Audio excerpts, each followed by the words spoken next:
Hello friends, स्वागत है आपका आपके अपने यूट्यूब चैनल नॉलेज हमसफ़र में।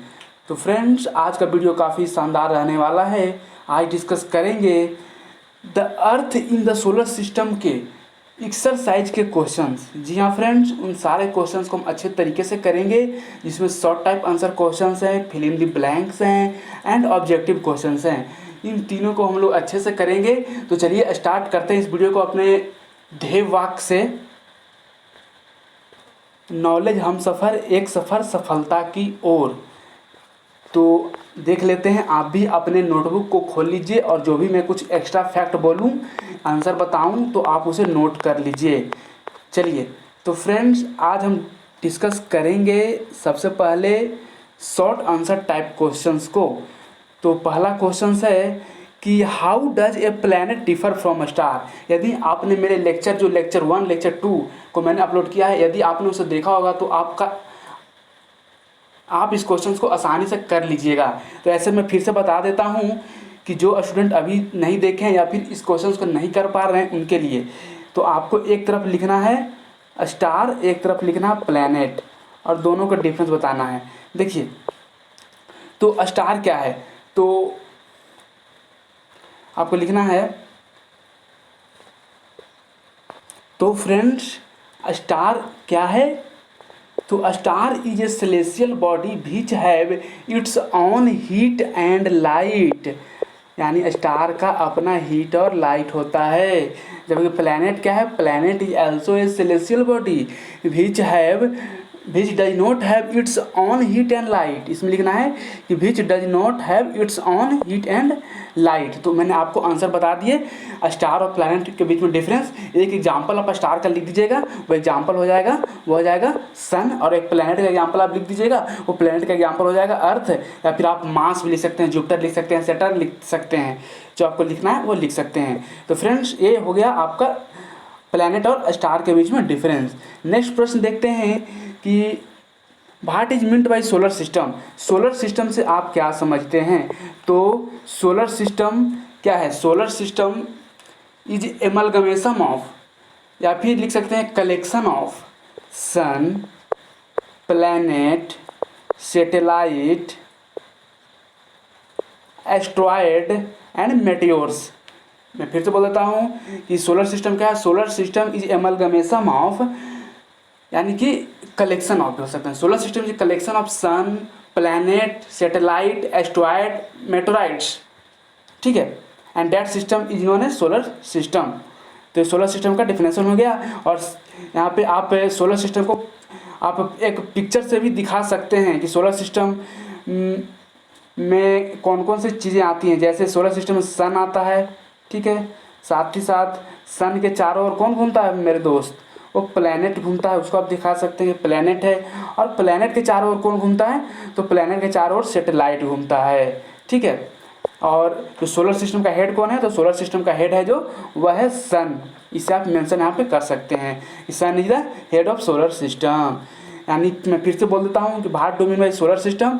तो solar system is a collection of sun, planet, satellite, meteoroids, asteroids, and this system is known as solar system, ठीक है। And the sun is the head of solar system, यानी कि solar system का head कौन है, सन है, सूर्य है, ठीक है। नेक्स्ट देखते हैं कि name all the planet according to their distance from sun. तो सभी प्लैनेट का आपको नाम बताना है। तो जो ट्रिक था फ्रेंड्स, वह ट्रिक मैंने आपको बताया था, तो आप उस ट्रिक को, मुझे आशा है कि आपको याद होगा। यदि जो स्टूडेंट को ट्रिक याद नहीं है तो मैं उन्हें फिर से बता देता हूँ वह ट्रिक कौन सा है। तो डिस्टेंस के अनुसार प्लैनेट को, सन के डिस्टेंस के अनुसार प्लैनेट को बांटा गया है। My very efficient mother just showed us 9 planet. तो एम स्टैंड फॉर मरकरी, इसके बाद वेनस, इसके बाद E for Earth, M for आपका हो जाएगा मार्स, और जे फॉर जुपिटर, और S for Saturn, U for Uranus, N for Neptune and P for Pluto. तो ये सन के अनुसार मतलब कि डिस्टेंस है बहुत सारे प्लैनेट का। चलिए नेक्स्ट देखते हैं हम लोग। मैंने आपको बता दिया कि सन से डिस्टेंस के अकॉर्डिंग कौन कौन से प्लैनेट हैं। चलिए नेक्स्ट है कि तो बस आपको क्या करना है कि बस सभी 9 प्लैनेट का नाम लिख लेना है वहाँ पे बस। चलिए, what is the earth called unique planet, sorry भाई, is the earth called unique planet. Earth को यूनिक प्लैनेट क्यों बोला जाता है? देखिए, अर्थ को यूनिक प्लैनेट क्यों बोला जाता है, क्योंकि यहाँ पे सबसे पहले अर्थ है जो ना तो ज़्यादा, neither the earth is too hot nor too cold, नहीं अर्थ ज़्यादा गर्म है नहीं ठंडा है, ठीक है। तो हमारे जीवन के लिए क्या चाहिए? हमारे जीवन के लिए मॉडरेट टेम्परेचर चाहिए, अदरवाइज लाइफ एग्जिस्ट नहीं कर सकता है यदि ज़्यादा टेम्परेचर होगा अर्थ पे। तो यहाँ पे ना ज़्यादा टेम्परेचर ना कम टेम्परेचर है, पहला कारण। दूसरा कारण आप बोल सकते हैं कि यहाँ पे वाटर है और ऑक्सीजन है, वाटर है और एयर है, और वाटर और एयर में भी ऑक्सीजन है, तो ये लाइफ सपोर्टिंग एलिमेंट हैं, ठीक है फ्रेंड्स। तो पहला कि अर्थ का टेम्परेचर नहीं तो ज़्यादा हॉट है नहीं ज़्यादा कोल्ड है, दूसरा यहाँ पे एयर है और वाटर है, और एयर में भी स्पेशली ऑक्सीजन है जो कि लाइफ सपोर्टिंग एलिमेंट है। इसके कारण इसे यूनिक प्लैनेट बोला जाता है, और बाकी प्लैनेट में इस चीज़ का पॉसिबिलिटी नहीं है, और इन्हीं चीज़ों के कारण अर्थ पर लाइफ एग्जिस्ट करता है, ठीक है। नेक्स्ट है कि भाई do we see only one side of moon always. देखिए फ्रेंड्स, बहुत ही अच्छा क्वेश्चन है कि हम लोग सिर्फ मून का एक ही पार्ट क्यों देखते हैं, ठीक है।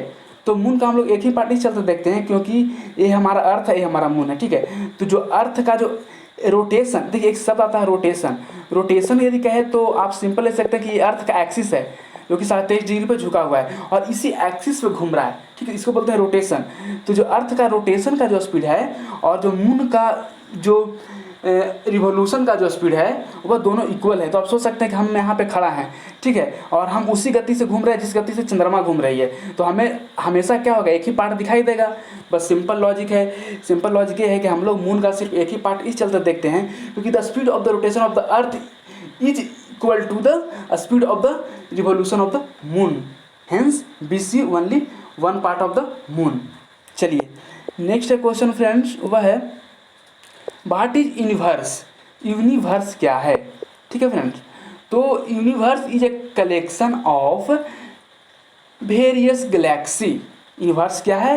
यूनिवर्स है जो वेरियस गैलेक्सी का कलेक्शन है, फिर आगे आप और लिख दीजिएगा, and Galaxy is the collection of various star, ठीक है। तो आप ये चीज़ लिख दीजिए तो उसे यूनिवर्स कहते हैं, यानी कि व्हाट इज यूनिवर्स, तो universe is a collection of various Galaxy and Galaxy is the collection of various star. इतना आपको लिख देना है फ्रेंड्स, और ये आपका यूनिवर्स का डिफिनेशन हो गया, ठीक है। नेक्स्ट क्वेश्चन हम लोग देखते हैं कि take the correct answer, trick the correct answer, trick the correct answer. तो the planet known as the earth twin, यानी कि अर्थ का जुड़वा किसे कहा जाता है? तो अर्थ का जुड़वा कहा जाता है वेनस को, शुक्र को। तो इसका राइट आंसर 3 हो जाएगा। नेक्स्ट है कि which is the third nearest planet to the sun. Sun से तीसरा नियरेस्ट प्लैनेट कौन है? तो तीसरा में कौन है? अर्थ। ट्रिक क्या था? माई वेरी इफिशियंट मदर, इसी तरह था ना, शोड अस 9 प्लैनेट। तो यहाँ पे 1 2 3 तीसरा में अर्थ आ जाएगा, तो इसका राइट आंसर अर्थ हो गया, ठीक है। नेक्स्ट देखते हैं all the planet move around the sun in, तो सभी प्लैनेट है जो सन के चारों ओर घूमता है वह घूमता है इलिप्टिकल पाथ में, तो इसका राइट आंसर 3 हो जाएगा। नेक्स्ट है question number D, the pole star indicate the direction to the, देखिए पोल स्टार जिसे हम लोग नॉर्थ स्टार भी कहते हैं या इसे ध्रुव तारा भी कहा जाता है हिंदी में, ध्रुव तारा, यह हमेशा नॉर्थ में होता है। इसका राइट आंसर हो जाएगा, वो हो जाएगा 2। नेक्स्ट क्वेश्चन कि asteroids are found in between. देखिए फ्रेंड्स, एस्ट्रॉइड जो है जो पाया जाता है मार्स और जुपिटर के बीच में, जो मार्स और जुपिटर वाली जगह है उसमें एस्ट्रॉइड पाया जाता है। ऐसे मैं आपको पिक्चर के माध्यम से दिखा देता हूँ ताकि आपको क्लियर हो जाए। देखिए ये है प्यारा मार्स और ये है जुपिटर और इसके बीच में एस्ट्रॉइड बेल्ट है, ठीक है फ्रेंड्स। चलिए नेक्स्ट क्वेश्चन देख लेते हैं। फिल इन द ब्लैंक्स है, a group of fill in the blanks forming various pattern is called, a group of star forming various pattern is called a constellation, ठीक है फ्रेंड्स। कॉन्स्टलेशन से कहा जाता है कॉन्स्टलेशन किसको कहा जाता है? तो group of various star in a various pattern, ठीक है, a group of star forming various pattern. जैसे एग्जांपल आप ले सकते हैं यहाँ पे अर्सा मेजर का, अर्सा मेजर ये क्या था? ये इसे हम लोग सप्तऋषि भी कहते हैं, सप्तऋषि। सप्तऋषि में 7 स्टारों का क्या है? समूह है। तो पहला आंसर हो गया कि a group of star forming various pattern is called a constellation, ठीक है। नेक्स्ट है huge system of star is called, तो ह्यूज सिस्टम ऑफ स्टार, ठीक है फ्रेंड्स, तो huge system of star is called galaxy, यानी बहुत सारे स्टार के ग्रुप को हम लोग क्या कहते हैं? गैलेक्सी। तो इसका राइट आंसर गैलेक्सी हो जाएगा। Khalistan is the closest celestial body to the our earth, एक ऐसा सेलेस्टियल बॉडी का नाम बताना है जो हमारे अर्थ से नज़दीक है। तो सबसे नज़दीक है मून, तो आप यहाँ पे लिख दीजिए मून। नेक्स्ट है Khalistan is the third nearest planet to the sun, तो थर्ड नियरेस्ट प्लैनेट कौन है? अर्थ है, तो आप लिख दीजिए अर्थ। नेक्स्ट है क्वेश्चन, वह है the planet do not have their on heat and light. तो मैंने सारे क्वेश्चन आपको करा दिए अच्छे तरीके से। अब हम लोग नेक्स्ट चैप्टर पढ़ेंगे अगले लेक्चर में फ्रेंड्स।